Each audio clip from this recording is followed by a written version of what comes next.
Commander Vex-Nine clicked his mandibles in what passed for amusement among the Vorthak species. The pale, squishy creatures before him on the observation deck looked about as threatening as wet tissue paper in a rainstorm. Their ship, the UES Persistence, had just docked with Vorthak Station Alpha 7.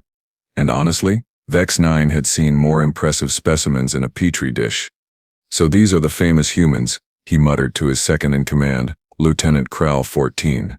The species that supposedly conquered half their solar system. I'm beginning to think our intelligence reports were written by comedians. Kral 14's 4 eyes blinked in sequence, a sign of nervous agreement. Sir, perhaps we should not underestimate them. The reports do mention some unusual characteristics. Unusual? Well, Vex-Nine's laugh sounded like grinding metal. Look at them, Kral. They have only 2 eyes. You too, ah. How do they even see properly? And that skin? It's not even properly armored. I bet I could pierce it with my smallest claw. Through the reinforced viewport, they watched as the human delegation prepared to board their station. The group consisted of 5 individuals. Captain Maya Torres, the woman with graying hair and eyes that seemed to take in everything at once. James Park, their chief medical officer, who kept adjusting what appeared to be primitive optical enhancement devices. Engineer Lisa Santos, whose hands never stopped moving, constantly checking some handheld device. Security Chief Marcus Webb, a mountain of a man who somehow managed to look relaxed and ready for violence simultaneously. And finally, Diplomat Elena Vasquez, whose smile could probably charm the scales off a Zephyrian trader. Captain Torres to Vorthak Station. Came the transmission through their communication array, requesting permission to come aboard for the scheduled diplomatic meeting. Vex-Nine activated the comm panel with more force than necessary. Permission granted, humans. Try not to break anything on your way in. We know how delicate you are. There was a pause on the other end, followed by what sounded suspiciously like suppressed laughter. Copy that, Commander. We'll be extra careful. As the airlock cycled and the human delegation stepped onto Vorthak Station Alpha 7, Vex-Nine couldn't help but notice how they moved. There was something different about their gait. Not quite the shuffling walk of prey animals, but not the confident stride of apex predators either. It was something in between, something that made his survival instincts tingle in ways he didn't quite understand. Captain Torres stepped forward, her hand extended in what Vex-Nine's cultural briefings had identified as a handshake, apparently some primitive bonding ritual. Commander Vex-Nine, I presume? I'm Captain Maya Torres of the United Earth ship Persistence. Thank you for agreeing to this meeting. Vex-Nine looked down at the offered appendage with barely concealed disgust. Whole of tiny digits, no claws, no natural weapons at all. He briefly considered crushing it just to see what would happen. But diplomatic protocols prevented such experiments. Instead, he gingerly grasped her hand with 2 of his claws. The grip that met his was firm, surprisingly firm. Not crushing, but there was a strength there that his sensors hadn't detected. His mandibles clicked involuntarily. Welcome to Vorthak Station, Alpha 7, he said, releasing her hand perhaps a bit too quickly. I trust your journey through the void was survivable. Torres smiled, and there was something predatory in that expression that made Vex-Nine's chitinous skin crawl. Oh, we survived just fine, Commander. We humans are pretty good at that. The delegation was led through the station's main corridors, past the various security checkpoints and defensive positions that made Alpha 7 one of the most formidable installations in this sector. Vex-Nine noticed how the humans' eyes constantly moved, cataloging, analyzing, memorizing. Their diplomat, Vasquez, kept up a steady stream of compliments about the station's design, but her eyes were doing the same calculating dance as the others. Your defensive positioning is quite impressive, she commented as they passed a heavy plasma cannon emplacement.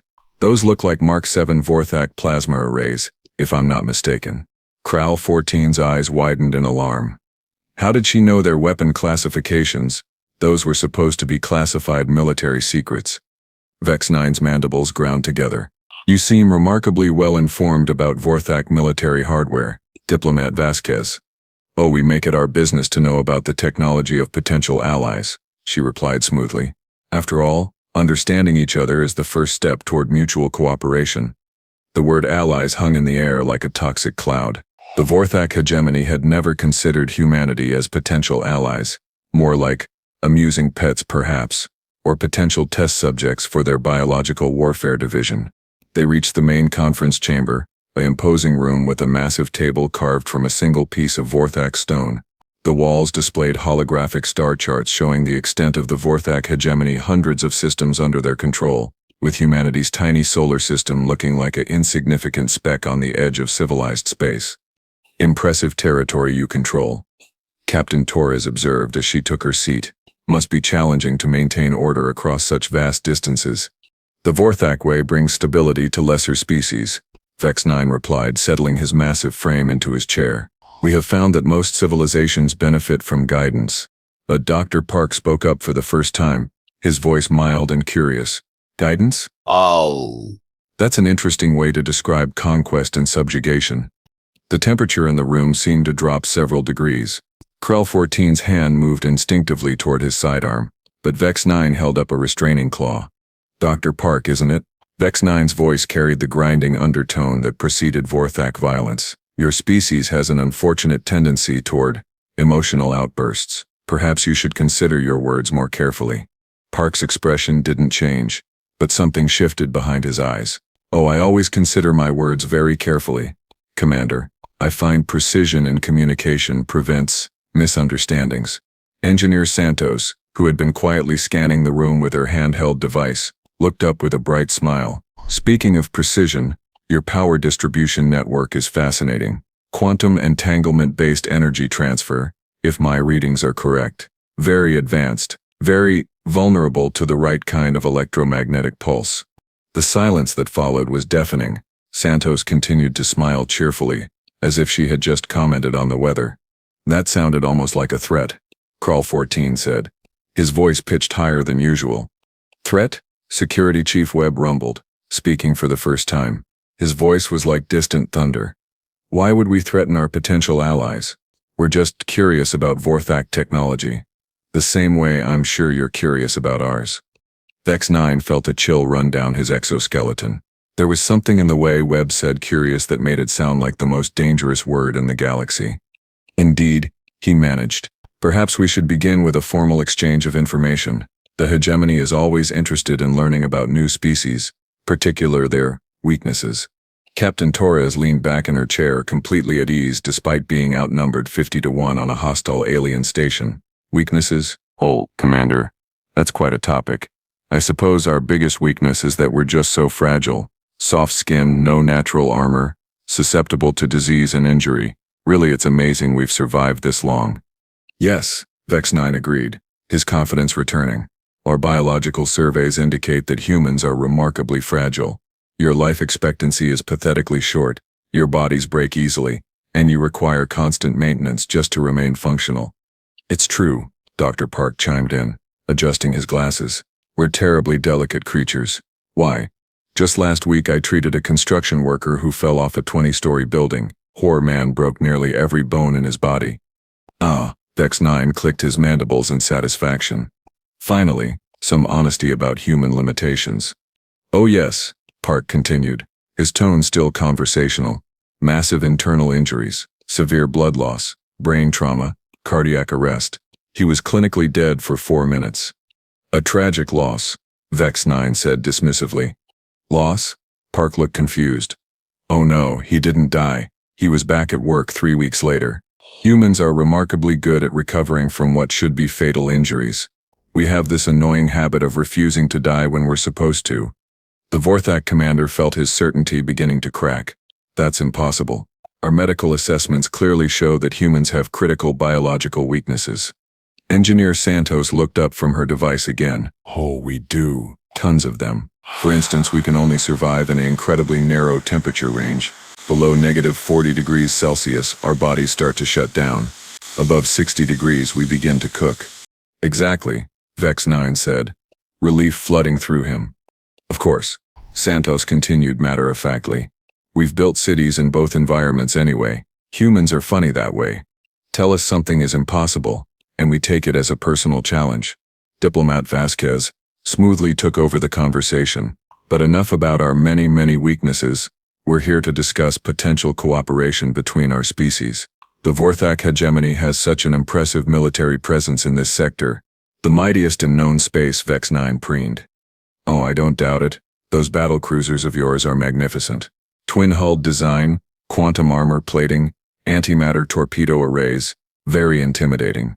You seem remarkably well informed about our fleet composition, Kral 14 observed suspiciously. Vasquez's smile never wavered. As I mentioned, we believe in understanding our potential allies. For instance, your flagship, the Hegemony's Wrath, is quite impressive. 12 kilometers long, crew of 50,000, enough firepower to crack a planet's crust. Vex-Nine felt his pride swelling. Finally, these soft creatures were showing proper respect for Vorthak's superiority.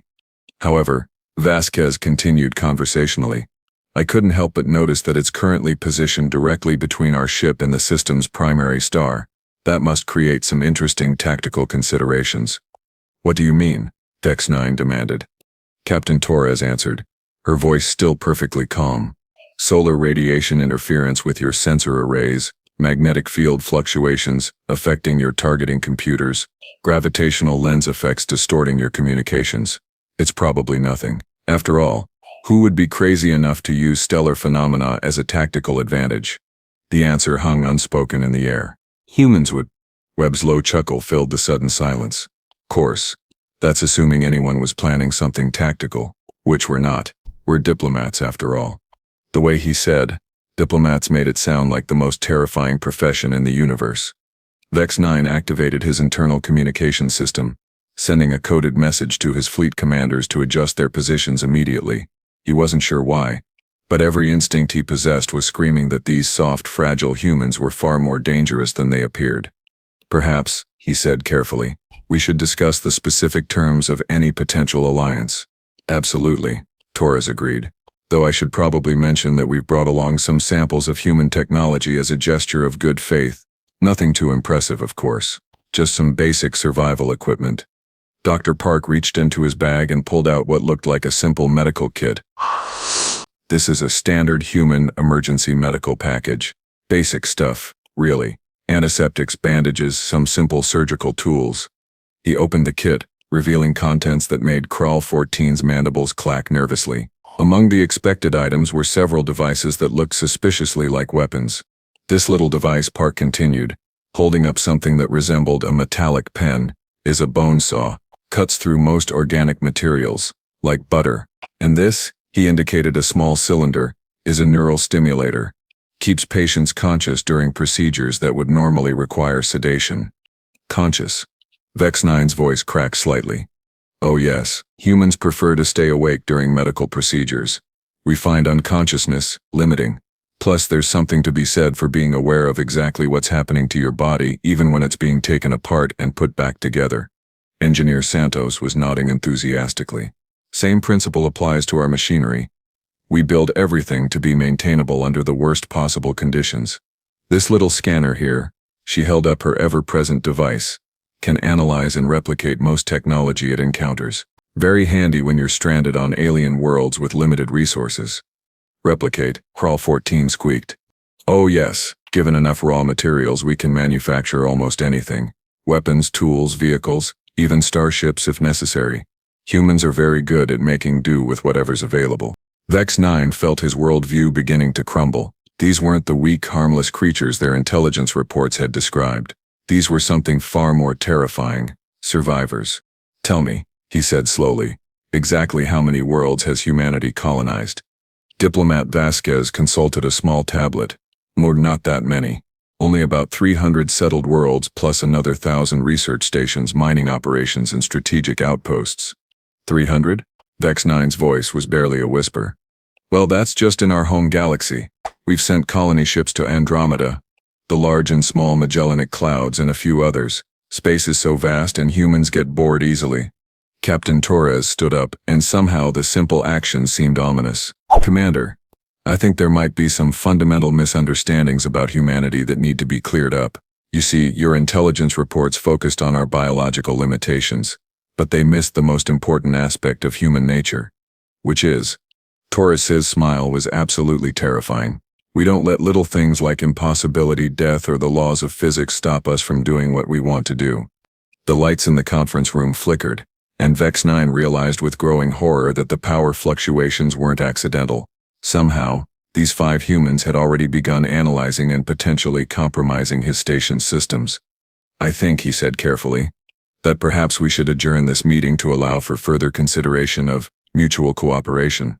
"Of course," Torres agreed pleasantly. "Though before we go, there is one small matter we should probably discuss." "Yes?"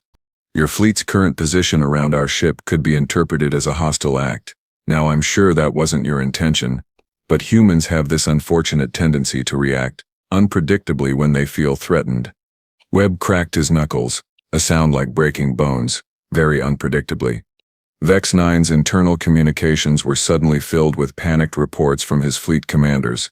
The human ship, which had appeared to be a simple diplomatic vessel, was now revealing weapon systems that shouldn't exist, energy readings that defied known physics, and most terrifying of all, it was broadcasting a message on all frequencies. A simple Earth song about survival and defiance that somehow sounded like a battle hymn. "Commander," Torres said softly, "I think we need to have a much longer conversation about human nature, and I think you're going to find it educational." As alarms began to sound throughout the station, Vex-Nine realized that his species had made a fundamental error in their assessment of humanity. They had focused on human fragility without considering human adaptability. They had cataloged human weaknesses without understanding human resilience. Most importantly, they had assumed that a species that could die was a species that could be defeated. They were about to learn just how wrong they had been. The alarms were getting louder, and frankly, Vex-Nine was beginning to wonder if his entire military career had been built on a foundation of lies and wishful thinking. Through the viewport, he could see his mighty fleet scrambling to reposition themselves around what they had assumed was a harmless human diplomatic vessel. The UES Persistence hung in space like a patient predator, its hull now bristling with weapons that definitely hadn't been there 20 minutes ago. "How?" he demanded, his mandibles clicking so rapidly they sounded like an angry insect swarm. "Our sensors showed no weapon systems on your ship." Captain Torres tilted her head, looking genuinely puzzled. "Weapon systems?"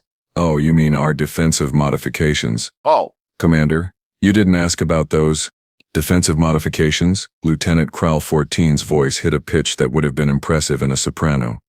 Engineer Santos looked up from her scanning device with the expression of someone explaining basic mathematics to a particularly slow child. "Every human ship is designed for rapid battlefield modification.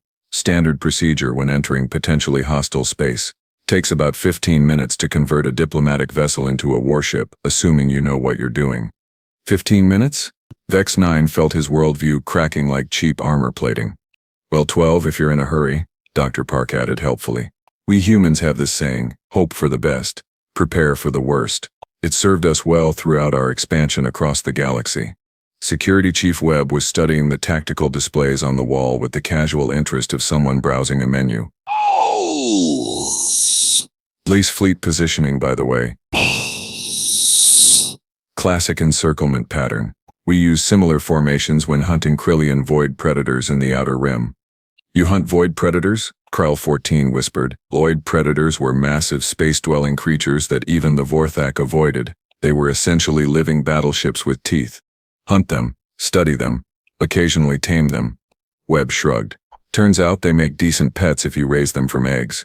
My daughter has one named Fluffy. Cute little thing. Only about 3 kilometers long."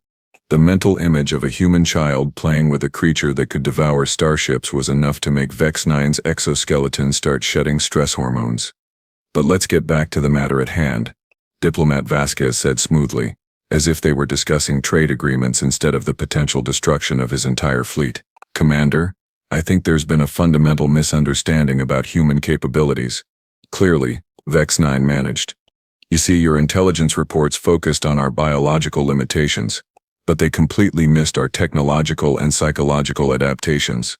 For instance, you noted that humans have short lifespans, 70 to 80 standard years," Vex-Nine recited from memory, "pathetically brief compared to the Vorthak's 300-year lifespan." Torres laughed, and the sound made his skin crawl. "Oh, that's just our natural lifespan. We stopped being limited by biology centuries ago." Dr. Park here is actually 237 years old." Park waved cheerfully. "Life extension technology. Standard procedure for anyone in a critical profession. I've died and been resurrected 17 times in the line of duty. Gets easier each time. honestly. The room seemed to spin around Vex-Nine. Died and resurrected. Oh yes, humans refuse to accept death as a permanent condition. We have medical technology that can bring someone back from clinical death up to 6 hours after cardiac arrest, assuming the brain is intact. Longer if we have the right equipment. Santos nodded enthusiastically. And if the brain isn't intact, we have backup neural patterns stored for most essential personnel. Death is really more of a temporary inconvenience these days. That's Vex-Nine struggled for words. That's impossible. Death is final. It's the one universal constant. Universal? Hueyub's laugh was like grinding stone. Commander, humans stopped accepting universal constants around the same time we figured out how to break the speed of light. We're very stubborn about limitations. Through his internal communications, Vex-Nine was receiving increasingly panicked reports from his fleet. The human ship wasn't just armed aid. It was doing things that violated known physics. Energy readings were fluctuating in impossible patterns, and their sensors couldn't lock onto the vessel properly. "What are you doing to our targeting systems?" he demanded. "Nothing too dramatic," Santos replied. Just introducing a little quantum uncertainty into your sensor arrays. Makes it harder for your weapons to find their target. We learned the technique from a species called the ethereals. Lovely folks, once you get past the whole existing in 17 dimensions simultaneously thing. "You've made contact with the ethereals?" Kral 14 squeaked. The ethereals were legendary beings of pure energy that existed beyond normal space-time. The Vorthak had searched for them for centuries without success. "Oh, we don't just make contact," Taurus said casually. "We trade with them. They're particularly interested in human music, believe it or not. Apparently our concept of rhythm is unique in the galaxy." Vex-Nine felt his certainty about Vorthak's superiority crumbling like a sandcastle in a hurricane. "How many other species have you made contact with?" Vasquez consulted her tablet again. "Let's see. Roughly 47,000 documented first contacts, with formal diplomatic relations established with about 31,000 of those. We tend to get around. 47,000? The number was incomprehensible. The Vorthak had made contact with maybe 24 species in their entire history. Humans are naturally curious. Park explained. We have this compulsion to see what's on the other side of every hill, around every corner, beyond every star. It's gotten us into tremendous trouble over the centuries. And tremendous adventures, Webb added with a grin that showed entirely too many teeth. Torres stood up and walked over to the star charts on the wall, her movements casual but somehow predatory. "Commander, I think it's time we had an honest conversation about the current situation. Your intelligence reports painted humans as weak, fragile, short-lived creatures ripe for conquest. Based on that assessment, you've positioned your fleet around our ship in what can only be described as a threatening manner. The hegemony's position is that humanity should accept guidance from a more advanced species," Vex-Nine said, though his voice lacked its earlier conviction. "Guidance?" Torres's voice was flat. "That's an interesting euphemism for subjugation and potential genocide." The temperature in the room seemed to drop another few degrees. Santos looked up from her device, her cheerful demeanor suddenly absent. "Commander," she said quietly, "I've finished my analysis of your station's systems. Would you like to know what I found?" "I'm not sure I want to," Vex-Nine admitted. "Your primary power core is running at 97% efficiency. Very impressive engineering. Your defensive systems are top-notch, at least by galactic standards. Your life support systems are robust and well-maintained." She paused, her smile returning. "But now it looks sharp enough to cut steel. And every single one of them is now under my control." The lights in the conference room dimmed, then brightened, then began cycling through different colors in a pattern that spelled out "Hello Commander" in basic Vorthak script. "How?" Kroll 14's voice was barely audible. "Humans are very good at understanding systems," Santos explained. "We've had to be." "When you're a species that insists on living in environments that actively try to kill you, you learn to make friends with technology very quickly." Park was nodding sagely. "We've colonized worlds with surface temperatures that would melt most metals and others where the atmosphere is so corrosive it dissolves starship hulls in minutes. We've built cities in the cores of gas giants and on the surfaces of neutron stars. Humans have this terrible habit of deciding that the most inhospitable places in the universe would make lovely homes." "Neutron stars?" Vex-Nine's voice cracked. "New Geneva is particularly nice this time of year," Torres said, conversationally. The gravitational tides create these beautiful aurora effects. Of course, the time dilation means that a day on the surface equals about 6 months in normal space, but the colonists don't seem to mind. Webb was examining his fingernails, with the casual air of someone discussing the weather. Hey, Then there's the colony on Infernus Prime, right in the photosphere of a red giant star. The challenging living conditions, but the energy collection possibilities are fantastic. You're lying, Vex-Nine said desperately. No biological organism can survive those conditions. You're right, Torres agreed. No unmodified biological organism can. But humans stopped being purely biological a long time ago. Genetic engineering, cybernetic enhancement, consciousness transfer technology. We use whatever tools are necessary to adapt to our environment. Dr. Park held up his hand, and Vex-Nine noticed for the first time that the skin had a faint metallic sheen. Nano-enhanced cellular structure allows me to survive in hard vacuum for about 40 minutes without a suit. Very convenient for emergency spacewalks. Santos tapped her temple, and her eyes briefly flashed with an inner light. Neural interface implants. All lets me communicate directly with computer systems. I'm actually having a lovely conversation with your station's AI right now. It's surprisingly lonely, by the way.